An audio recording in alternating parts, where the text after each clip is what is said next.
Yes, this week I'm out in the cold with Mr. Wilson, the Top Gear guide to cheap convertibles. Vicki's warming up in Renault's hot new Clio. And Tiff's coming to the boil nicely in the original Nutter's hatch, the Sunbeam Lotus. The second-hand market is so flat and things are so cheap that there are convertibles out there which offer new and urgent possibilities like this. It's a 1989 Jaguar XJS convertible.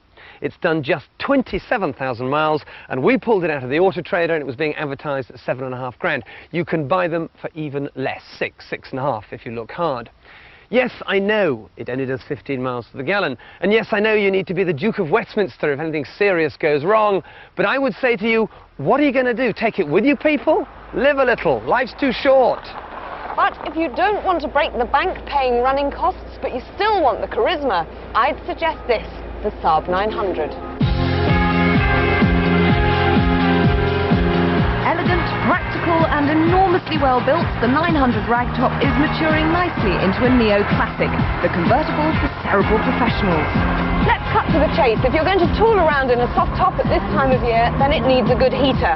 And that's where the Saab scores maximum points, because it's got an inbuilt blast furnace. This car is so warm you could roast a chicken in it. Plus it's got heated seats, so it'll bake your bum in sub-zero conditions. But that's not all. It's got power steering, ABS, a 16-valve engine, 5-speed box and electric roof. Plus, it looks great and it won't date. In fact, I want one. Go to an aftermarket specialist and a service shouldn't cost you more than 200 quid. Listen for rattly timing chains, ticking camshafts and dodgy gearboxes. On turbos, check they don't whistle or blow out white smoke. And of course, a full dealer history is a must. An early G-plate has a trade book price of $5.5 grand, so 6 and a bit should secure a nice one. But for a bit less, you could have one of these.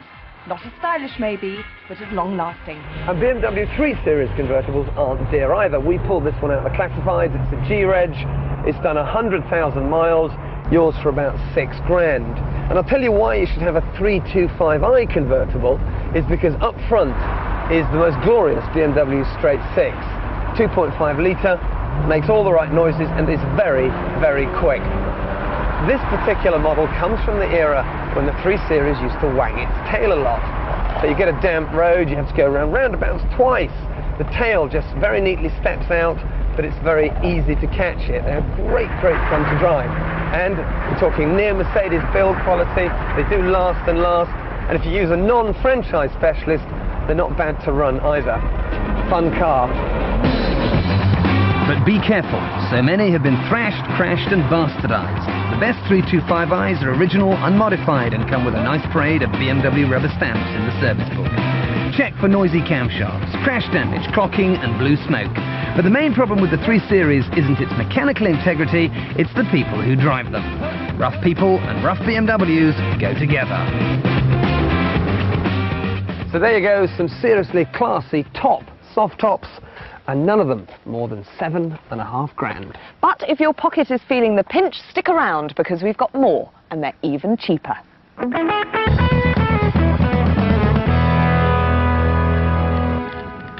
The year of our Lord, 1991. Bryan Adams bored us stupid by staying at #1 for 4 months.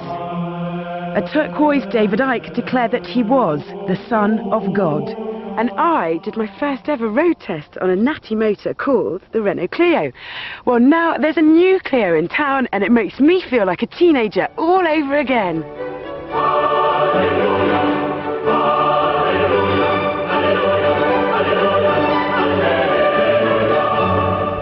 With a buttock-clenching 170 brake horsepower, it's no wonder.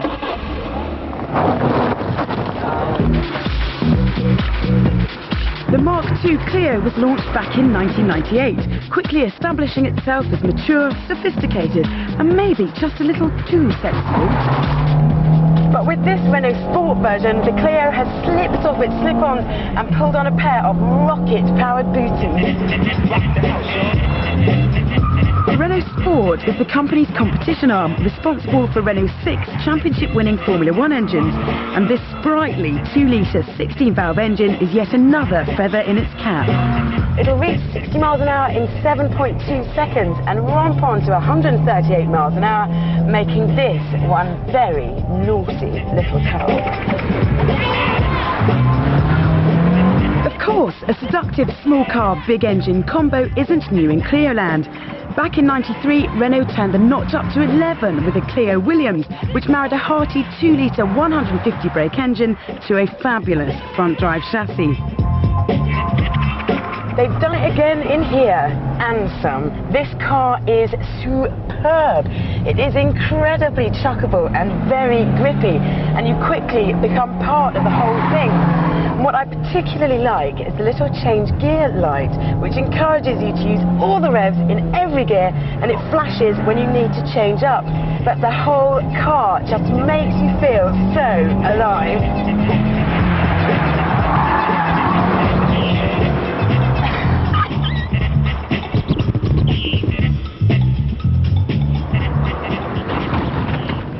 The pleasure doesn't stop there because Renault has tickled the interior to match the sporty chassis.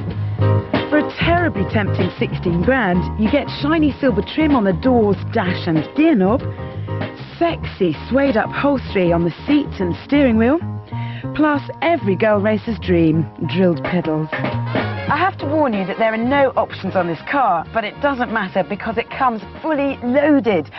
But it doesn't have cruise control, though if you want that, buy a Volvo. On the outside, there are more signs that this Clio means business. There's a more macho front bumper and funky little grills under the headlights. The beefily teased out wheel arches do make those double-spoked alloys look a little on the puny side, though if they were any bigger, they would knacker both the ride and handling.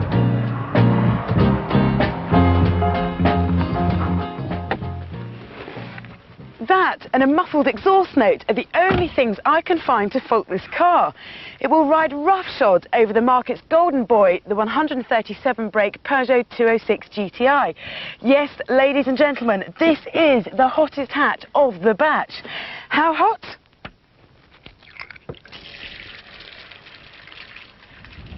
That hot.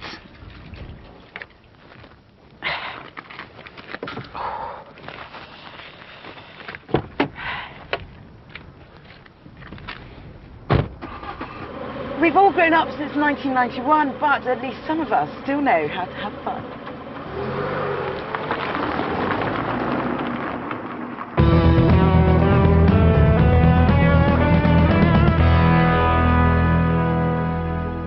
The Mitsubishi Colt. Last week it cost 11.5 grand. This week it's selling for less than 8. The Japanese giant has grabbed headlines by cutting prices. Customers believe that they are being ripped off at the moment. The consumers do not believe the motor industry's argument that our prices are competitive. They believe that our cars are overpriced. We have taken the action to give confidence back to the consumer to ensure that they will return into our showrooms and buy our cars. That is the reason we've reduced our prices. Ah, but you say Mitsubishi are hardly Ford or Vauxhall, and you'd be right. But I say at least they've had the courage and integrity to be the first UK motor manufacturer to actually lower their prices. What we now want is the other big boys to follow. Many of you took our advice and bought cheap in Europe. We saved 7 grand on this Rover 200 bought in Holland in the spring. Then it was simple, but things have changed. The manufacturers have taken freight. Now this is a very different position from where we were a few months ago. Importing cars from Europe now has become really quite difficult. 6 months ago you could predict delivery dates, you knew exactly what the options were going to cost, and the dealers by and large were happy to take your order.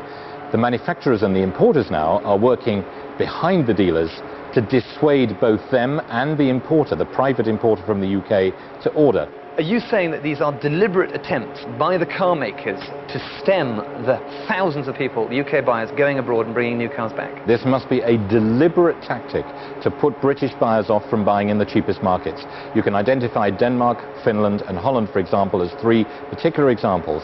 In those markets, whatever you try and buy with right-hand steering, the delivery is 3, 4 or 5 times longer than you would expect in the UK. That is completely ridiculous. And punters aren't punting.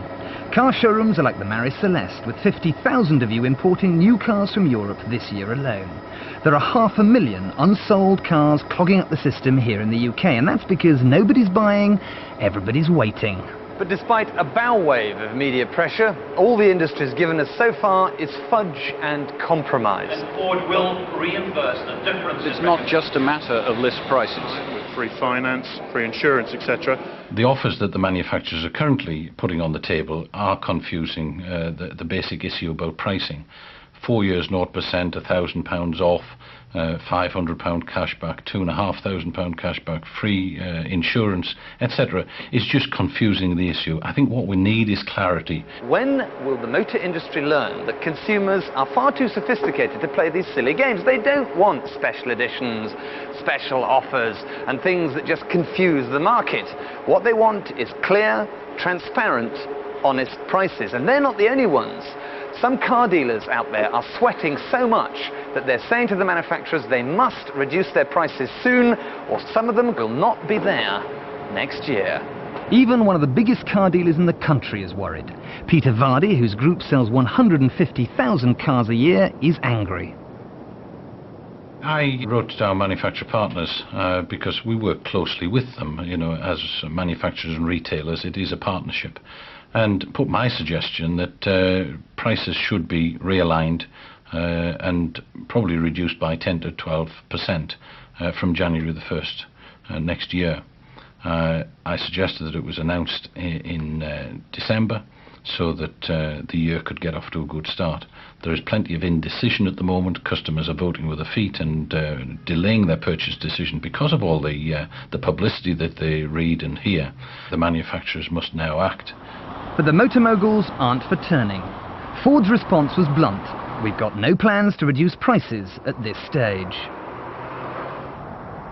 Vauxhall also remained adamant. Our position hasn't changed. Our vehicles are extremely competitively priced. And Rover 2 refused to budge. We've taken action to ensure we're ahead of the game, but have no plans to reduce prices. The fact that consumers are deserting UK showrooms by the thousand must send the manufacturers a clear and very obvious message. And that is that to restore consumer confidence and to restore logic and sanity to a market which is close to anarchy, the only thing that's to be done is to follow Mitsubishi's lead and reduce list prices as soon as possible.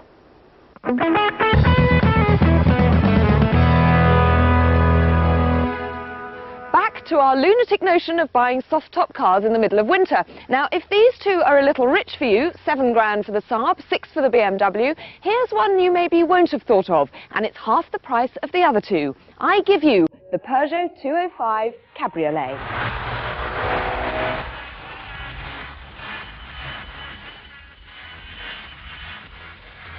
The Peugeot 205 used to be a little 80s icon, and the most desirable of the lot was the convertible, either the CTI or this CJ. You get Peugeot's peerless handling, Pininfarina designer looks, and exclusivity, because very few convertibles were ever sold. They were just too expensive.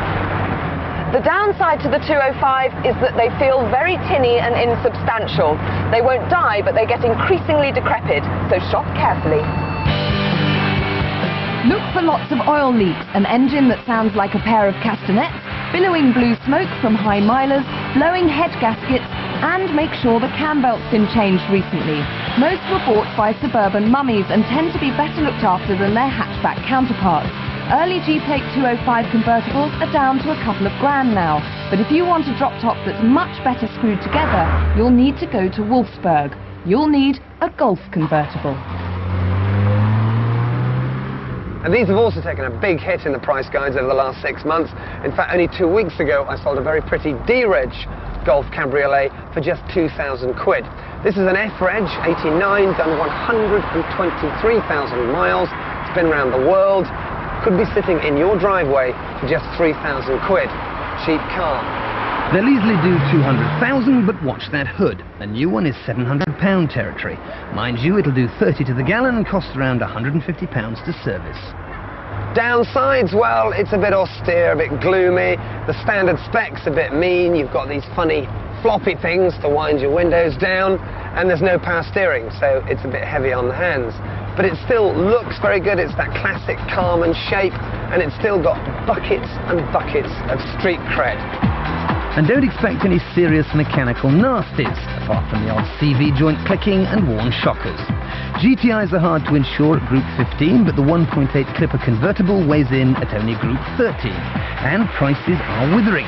You could buy an early Smart A-Reg for as little as $1,500, or a last-of-the-line K-Plater with leather for just $7,500. So, are these cute cabrios the best bargains around this winter? Not quite. Stay with us and we'll be showing you the real steal in out-of-season ragtops. Still to come on Top Gear, Tiff drives the original Nutter's hatch, the Sunbeam Lotus. And festive treats for you and your motor. But before all that, time for another JD Power appeal. Firstly, thanks to the thousands of you who have already responded to our request for help with this year's Top Gear JD Power.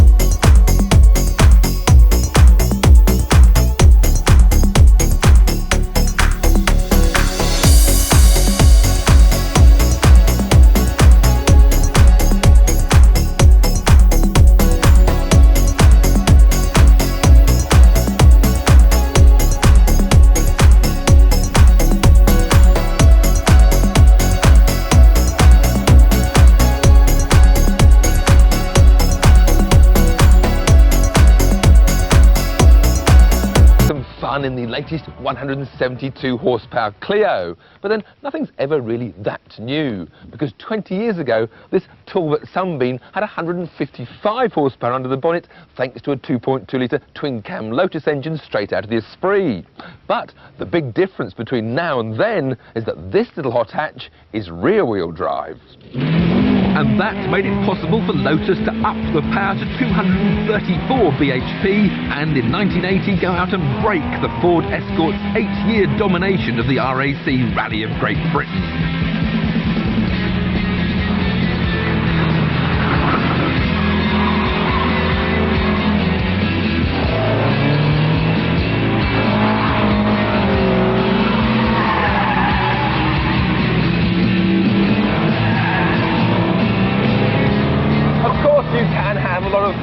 Front-wheel drive, but as soon as you've got more than 200 horsepower, the poor little front wheels have a bit of a problem doing both the steering and the accelerating.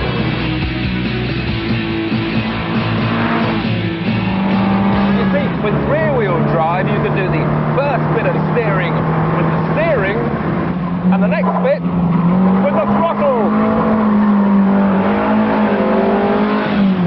Just the Lotus engine that went in, because there's also a ZF gearbox and it's got the racing layout with first on the dog leg, so that once you're moving you've just got the 4 gears in an H pattern. It's got very stiff suspension, but it turns in with mild understeer, and then that power comes firing in, oversteer is available. The Talbot Sunbeam actually started life as a Chrysler Sunbeam, which the American giant who had bought the Rootes Group in 1967 built to replace the Hillman Imp.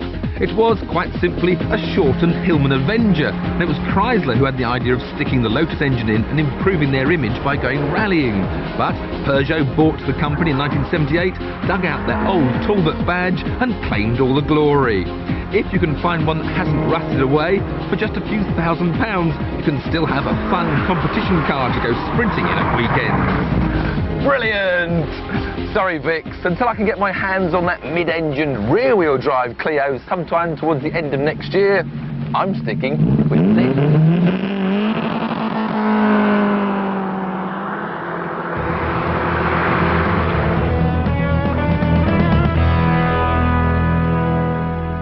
In Britain, the tin box is small, functional and used to store biscuits and cakes. In France, they add wheels to theirs, make them bigger, et voila, the basis of a whole motoring culture.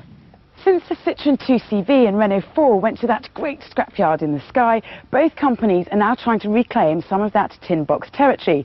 Mesdames et messieurs, The Renault Kangoo, a Citroën Berlingo. Now, let's not be coy here. These things are based on vans.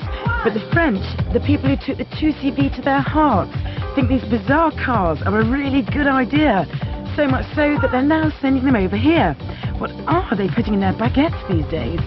If you think that the outside of this car is slightly strange, then the inside complements it well.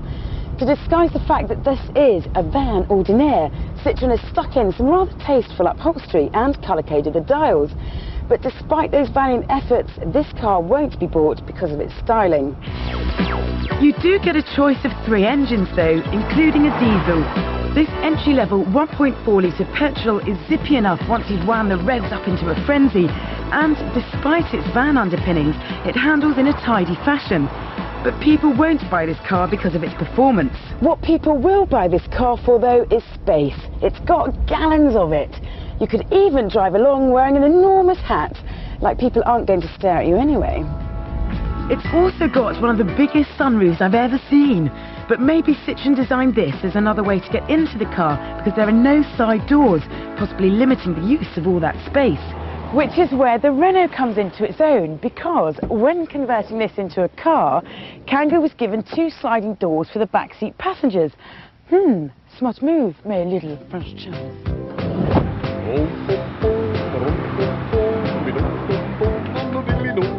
The Kangoo has just 2 engines, a 1.4-litre petrol and a 1.9 diesel. This unleaded version matches the Citroën's performance, hitting 60 miles an hour in around 14.5 seconds. But the Renault is more agile when it comes to handling, though it doesn't give as much comfort to passengers. Inside, the Kangoo is more van-like than the Berlingo, with plenty of exposed metalwork. There are no floor coverings or fancy seat fabrics, but there is, quelle surprise, an awful lot of space. The 2 cars have power steering, a driver's airbag and lots of storage places, with a small options list that includes ABS on both and a CD player with the Kangoo. Obviously, these little creature comforts won't lure anyone into the showrooms, but their prices will. The Renault can be in your garage for a little under £10,000, topping out at 10.5, whereas the Citroën starts at just under 11 and peaks at 11,400. For my money, I'd like to spend the extra and have a more civilised drive with the Berlingo, but the Kangoo is much more practical thanks to those sliding back doors, and it's also cheaper. Obviously, this French pair are trying to emulate the practicality of cars like the highly innovative Renault Scenic, and although they are more spacious, there are fewer seats. They do work well though if you need a van in the week and a car at the weekend. Just make sure you drive somewhere where your mates can't take the mickey.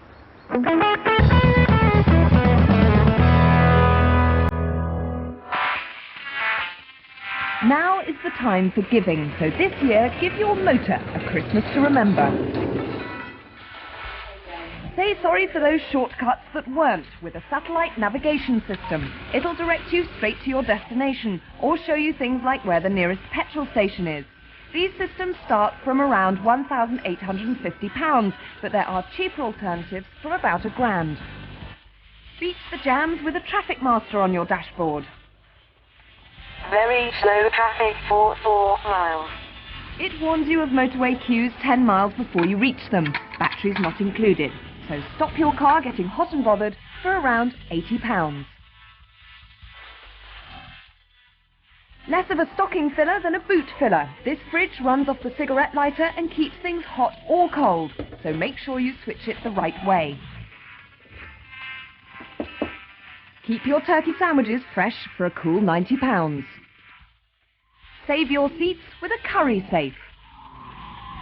Corner like Tiff and keep the takeaway intact for £1. If the turkey doesn't even fit inside the boot, never mind the oven, an inflatable roof rack will save Christmas dinner and there's no need to keep the receipt. One size fits all. Give Santa's sleigh a run for its money for £50. Have a television installed so the car doesn't miss out on Christmas classics like Chitty Chitty Bang Bang and Herbie. For £950, you can keep your car up all night. Put a twinkle in your car's eye with super bright bulbs.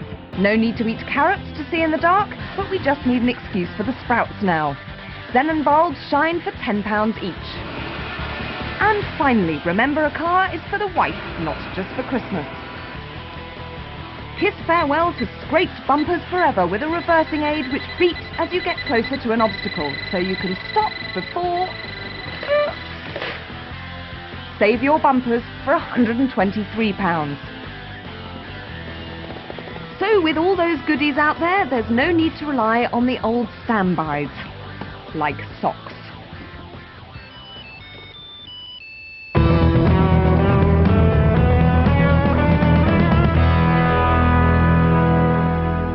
The final act of our soft-top drama, Cheap Convertibles, and whereas these members of the cast have proved themselves to be fantastic value, we've saved you one for the finale. The car that we believe to be the best value, the most reliable and the most disarming. It's this. In the 9 years since its launch, the MX-5 has been rightly greeted with all the superlatives going. This is one sports car you don't have to suffer to own. Now here's the story with MX-5s. At the moment they are undervalued, and I'll tell you why. For years and years and years they used to fetch top dollar, massively, massively overbook. But over the last couple of years, literally boatloads of them have been imported from Japan, what they call the Unos Roadster over there. These are grey imports, and the result is the market is clogged. It is stiff with unsold MX-5s. Now, prices have hit the linoleum. You can buy some grey import roadsters for around £3.5 grand, but a proper G-Reg, UK-supplied MX-5 is down to as little as £5 grand. Of all our soft tops, the MX-5 is the easiest to own. Reckon on £100 a go servicing, 35 to the gallon, and Group 12 insurance. So when it comes to cushy little sports cars, this one is absolutely one of the best. As usual, the Japanese take a good idea, the old Lotus Elan, and make it better, the MX-5. But a word of warning. Don't be seduced by one of those alluringly cheap Japanese imports. You won't know where it's been, whether the mileage is genuine, or if it's been wrapped around a bus shelter in Nagasaki. Plus, when you come to sell your grey import, it won't have held its value nearly as well as a proper UK-supplied MX-5 with a dealer history. So it's your call. As we never tire of telling you, there really is no better time to buy an out-of-season convertible. Next week, we'll be celebrating 21 years of Top Gear, charting the highs and lows of the world's most watched motoring programme.